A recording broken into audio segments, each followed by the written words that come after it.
Hi guys, welcome to my channel. If you're new here, welcome.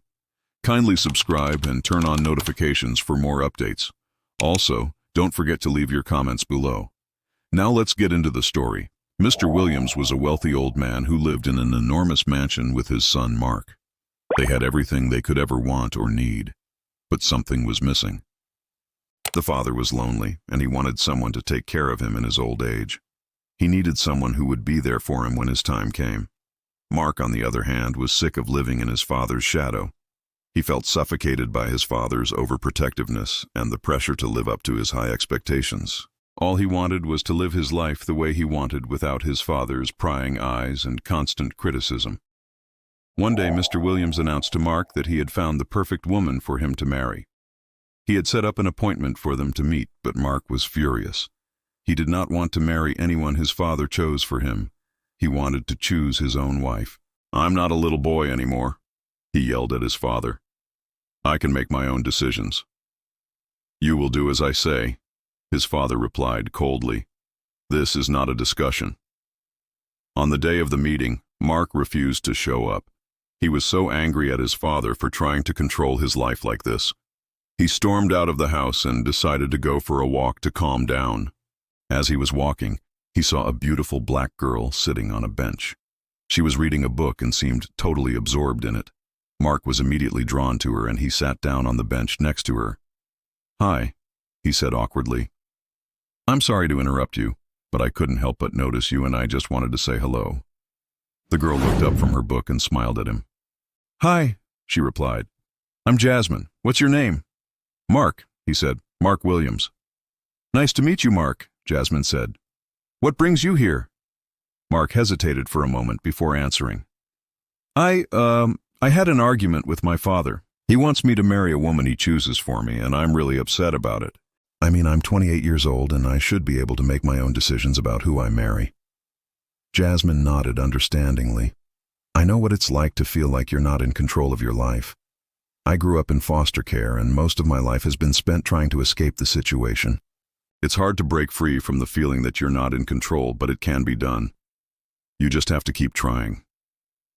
Mark was surprised by her words. He had never met anyone like Jasmine before. She was beautiful, intelligent, and had a kind heart. He felt a connection with her that he had never felt before. They talked for hours that day, and Mark forgot all about his problems. He felt like he had known her forever, and he was falling in love with her. When it was time to say goodbye, he asked for her number, and they made plans to meet again the next day.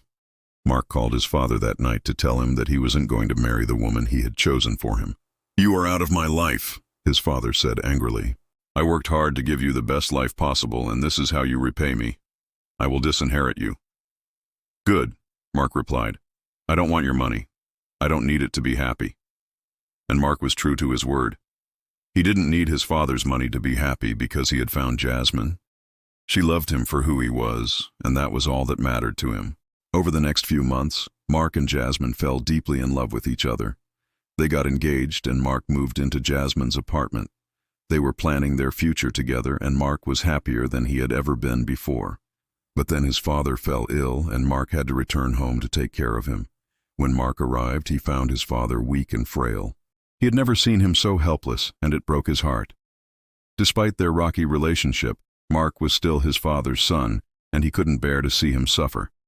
He stayed by his father's bedside day and night, feeding him, changing his bandages, and making sure he was comfortable. Mr. Williams was surprised by Mark's change of heart. He had always been so distant and cold towards his son, but seeing him now, he realized that he had made a mistake. He had pushed Mark away when he needed him the most, and he regretted it. Before he passed away, Mr. Williams apologized to Mark for the way he had treated him. He told him that he was proud of the man he had become and that he loved him very much. Mark was taken aback by his father's words. He had never heard him say those 3 words before, and it meant the world to him. He forgave his father for all the pain he had caused him and promised to take care of him until his death. After the funeral, Mark returned to Jasmine. He was sad that his father had passed away, but he was grateful that they had reconciled before he died. He shared his story with Jasmine, and she was proud of him for being such a good son. They hugged each other tightly, and Jasmine told him that she loved him. A year went by, and Mark and Jasmine were happily married. They had a beautiful house and a loving family. Mark never forgot where he was from. He knew that he had come a long way, and he had Jasmine to thank for helping him get there. He visited his father's grave often, and he knew that his father was proud of him. Mr. Williams had been right. Mark and Jasmine were perfect for each other, and they were going to spend the rest of their lives together. Thank you for watching. Please like the video and share with your friends. Also, don't forget to leave your comments below. We will see you in the next one. Bye.